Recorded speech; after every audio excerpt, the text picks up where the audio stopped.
Hey everybody, Mr. Macintosh here, and today is Apple Silicon M1 Mac launch day.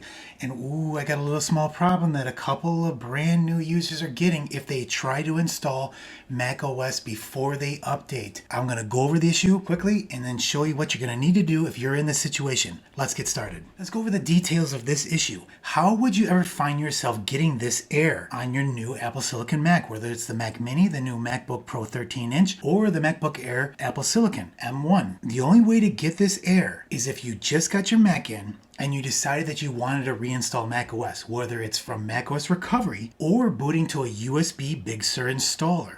You erased the drive and then you attempted to reinstall and it looked like it was going good until you get this error right here. An error occurred preparing the update. Failed to personalize the software update. Please try again. What does this error mean? I've got an article over here that talks about the security policy. When you have your Apple Silicon device in full security mode, this enables that your current OS is signed system software currently trusted by Apple. This mode requires a network connection at software installation time. So it reaches out to Apple and says, is this version good to go? Is it signed? And Apple will say yes or no. And you're going to get this, you're not going to get this error if it's okay. But this is saying that it couldn't do that check for whatever reason. And I think I know why, and I want to go over that.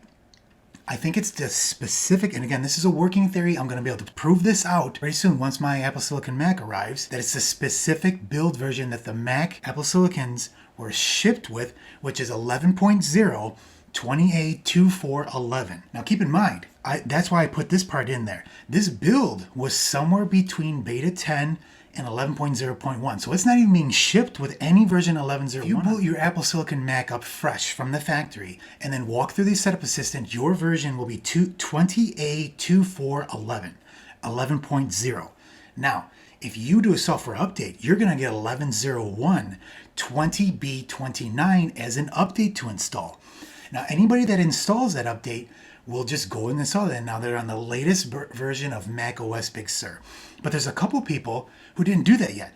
They said that I want to reinstall macOS fresh without any of the apps that are included from Apple on it first, then I'll start to use it. So we're talking about the iLife Suite, iMovie, or anything like that that was installed from the factory. So they erased it before they even updated to 11.01, and now they're getting this issue. Now, I mentioned that I've not seen any reports of this happening if users already updated to 20B29. So if you did that, you should not get this error if you reinstall macOS. And again, I'm going to confirm this, but this is a working theory so far. The next question is, can this be fixed if you're in this situation? Tons of users have already called Apple support on this, and the issue is starting to become widespread. They're telling them to basically return the machines. That's how serious this issue is, because literally the machine is bricked unless you have a second Mac. Now again, I should not use the term bricked. We just talked about this yesterday. The term bricked means it's completely useless. But if you think about it, if you don't have a second Mac, it is completely useless. So it technically is bricked unless it gets assistance from a second Mac to be able to get it to restore. Now, I've created a brand new article right here that will show you all the details and need to know items about reinstalling macOS on your Apple Silicon device. Everything has changed, and I'm going to put out multiple videos talking about this to help you walk you through this so you know what to do. The key is you're going to have to go all the way down here to number 5, how to use Apple Configurator 2 to reinstall macOS on Apple Silicon. So let's go to number 5 here. And I walk over all the pieces you're going to need to know. You're going to need a second Mac. You need your USB-C charge cable, and you're going to need an ISPW firmware file from Apple to be able to restore your Mac to get it working again. Now, I've also have a link here that will take you to a place where you can download all the ISPW files right here.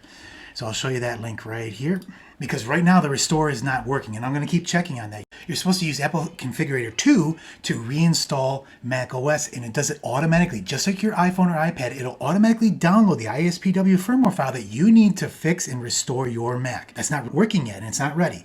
So I've got this database here that includes all of the ISPWs, and I'll keep track of them all as they come out. And here's a direct download link to download the 13.61 gigabyte ISPW file that you're going to need with Apple Configurator 2 to restore your Mac. So if we go back over here, I've got a link here that goes over how to do that on an Intel Mac. So if we go here, I go over the whole process. And the bottom line is it's almost exactly the same as restoring BridgeOS on your Intel Mac. The only difference, and then I'll show you, I'll scroll down and show you that piece here. The only difference is put it into DFU mode, you're going to get this on your screen.